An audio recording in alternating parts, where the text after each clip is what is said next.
Hi everybody, so today I'm making a video for you about how to nail your essays, in specific English essays. So I think the first thing we need to keep in mind here is our assessment objectives. So if you're doing A-level or AS level in the UK, I believe there are 4 assessment objectives. And if you're on the IB, all over the world, there are 5 assessment objectives.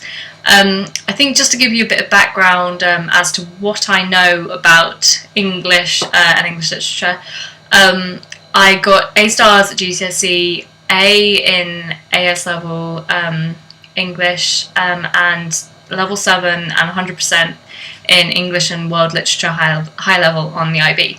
So, and I study English as a degree. So, I feel somewhat qualified to talk about this, and I'm also offering academic advice through my website at the moment, so, you know, if you're interested in that, just hit me up on there as well.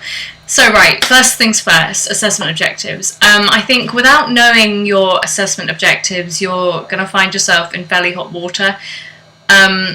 Seriously, these will tell you what your essays need to include. I mean, it's all very well like wanting your imagination to run riot in essays and to feel, you know, creatively unencumbered, but frankly, you know, until you get to a point in your sort of creative writing career, or maybe at a further stage in your kind of degree development, you're actually not going to be able to write essays that you really want to write. So, you know, look carefully at your assessment objectives. They can actually really help you because they tell you what you need to include, roughly. So my advice is just stick with them.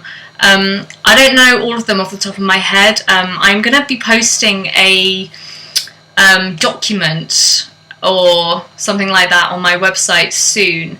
LouFederer's Concise Guide to English Essay Writing. So if you're interested in that, go ahead and click it, and this will all kind of be on there. But for now, I'm just making a very quick video about sort of essay writing in specific English. So I think the next thing to think about is the title of the essay. So let's say we're in an exam situation, and, you know, in essay titles there are certain command words like describe or evaluate or consider, and you really must do this because the essay is asking you to do something, and it's absolutely pointless answering a question that it isn't asking you. So if it's asking you to evaluate the use of linguistic and literary features in James Joyce's Finnegan's Wake, then I suggest you do that, because talking about something that you wanted to talk about but is totally irrelevant to the question is actually going to get you absolutely no marks, despite how factually accurate you might be, and, you know, your creative poetic license might be running absolutely wild, but it's not relevant and it's not good, and the examiner may think, gosh, what a talented person, but the fact that you haven't actually answered the question will really do you absolutely no favours at all.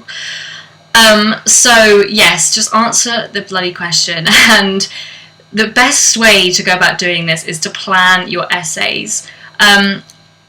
If you've got, say, 2 hours to do an exam, 2 hours to write your essay, I suggest, and my teacher on the IB suggested this as well, that you spend at least half an hour actually planning your essay, which involves deconstructing the question and deciding on your thesis, i.e. what you consider your answer to be to the essay in a nutshell, basically.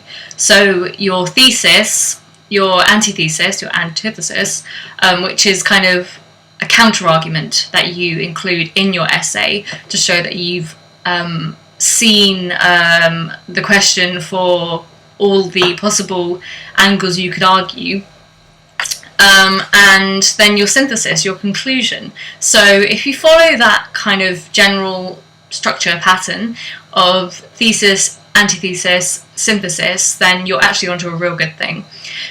In your plan, I would suggest that you actually write roughly what you're going to be writing in every single paragraph. I mean, obviously not at length, but just headlines. So paragraph 1, your introduction, explain your stance on things, like how do you evaluate the use of linguistic features in this, that and the other? What does it mean? What are its effects? How does it inform your understanding of the work? What does it reveal to you about the author's intentions? So that's how I would probably go about it. It's a very effective technique. I know that it worked for me personally and many of my friends and peers who also took the IB, so really, really good advice. You might think half an hour to spend writing a plan is time wasted, but you are wrong, because that time is seriously imperative. And if you find yourself in hot water, whilst writing the essay, just look back at the plan, see how you imagined things to be when you first set out writing the essay. I mean, essays don't always work out the way the plan intended them to be, but it's a really good way of going around things, I would suggest. So once you've chosen your stance, your thesis, the argument you're going to put forward, pursue it, basically. Make sure your introduction is strong, possibly embed a quotation or two in there, but really get your message across and put forward to the examiner what you believe is the answer to the essay title question. So after that, I would suggest that you crack out a few literary techniques, features, explain their effects and explain how they are relevant to the essay question you're answering. I really can't go into too much detail here because there are absolutely 101 million different literary features, techniques, linguistic features, techniques that can pop up anywhere in literature. I've included a good number of them in what I've posted or what I will post on my website, so if you're more interested, just go ahead and click that. I would really recommend a book by Chris Baldick. It's Oxford Literary Terms. You can buy it on Amazon. It was my absolute saviour throughout my GCSEs, AS levels and IB. Really highly recommended book. Explains all literary features extremely well. Honestly, it's so reliable. It will not let you down. It's clear. It's concise. And yeah, it's a tool in your success, I would say. I think something else that we need to remember is the kind of old school teaching of how to actually make a point in an English essay, and that is the old formula of PEEP.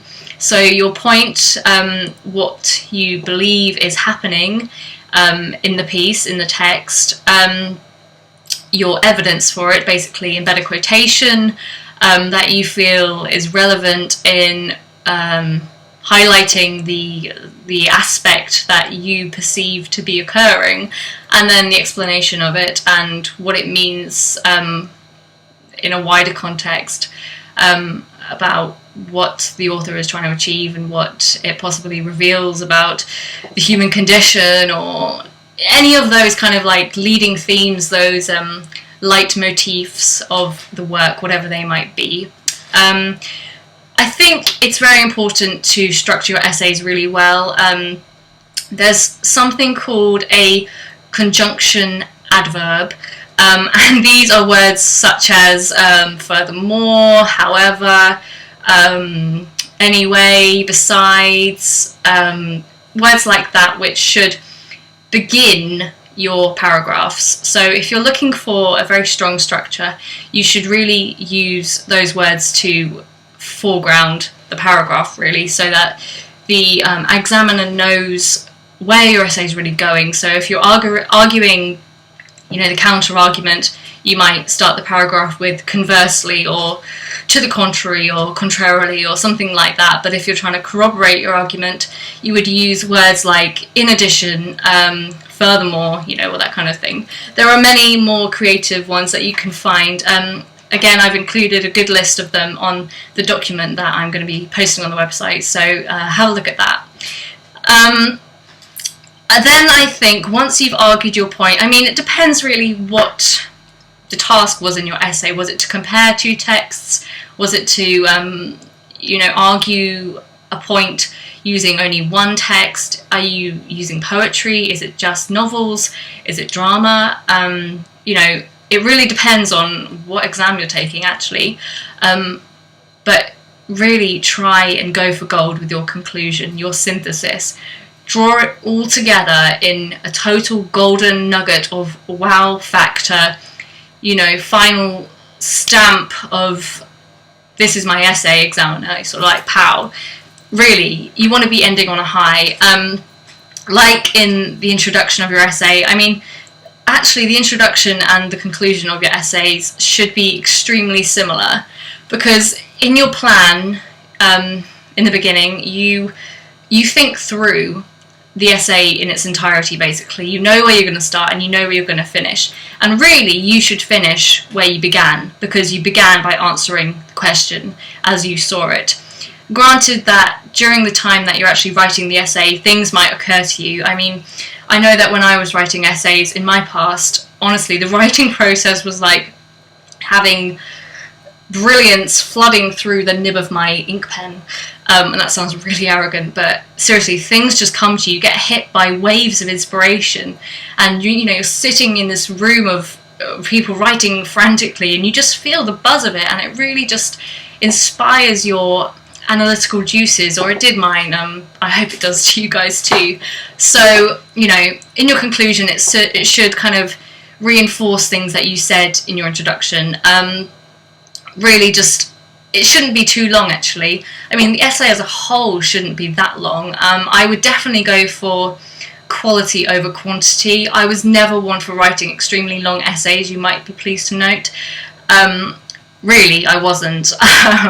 In fact, sometimes I was extremely embarrassed that my essays were so short, but, you know, the number of times that I got full marks on essays was, you know, similarly embarrassing in a way, but it just corroborated the fact that you do not need to write, you know, reams and reams and reams. I mean, I saw people writing absolute, you know, maybe 20 pages long or something, and, you know, you find out that they didn't even pass, so what does that tell you?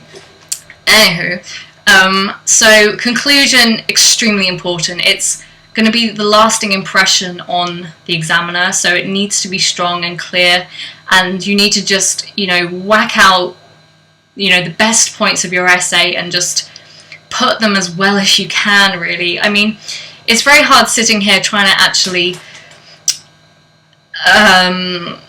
give you real, true advice on how to write a good essay. But yeah, I mean, I think you just know when you've written a belter, and you just, you know, you finish that paragraph and you've punched down your final full stop, and you just feel like, you know what, you know, try getting back to me with that one, examiner, you know, brilliant. So that is what I would suggest. I know this has not been the most thorough video I've ever made, but I've already written my my concise guide to essay writing, and I'm going to publish it on the website in some shape or form, so I really hope you're all interested in that. As you know, I'm offering a proofreading service, an essay improvement service through the website, so if you want more academic advice or guidance or anything like that, then I'm here for you, and I want to help, and I consider myself able to help. And yeah, so, you know, just talk to me, guys, and thank you very much. Cheers. Thank you. By the way, just let me show you my ring. I bought this, actually my boyfriend bought me this, and I think it's absolutely stunning. You see that? Anywho, right, cheerio.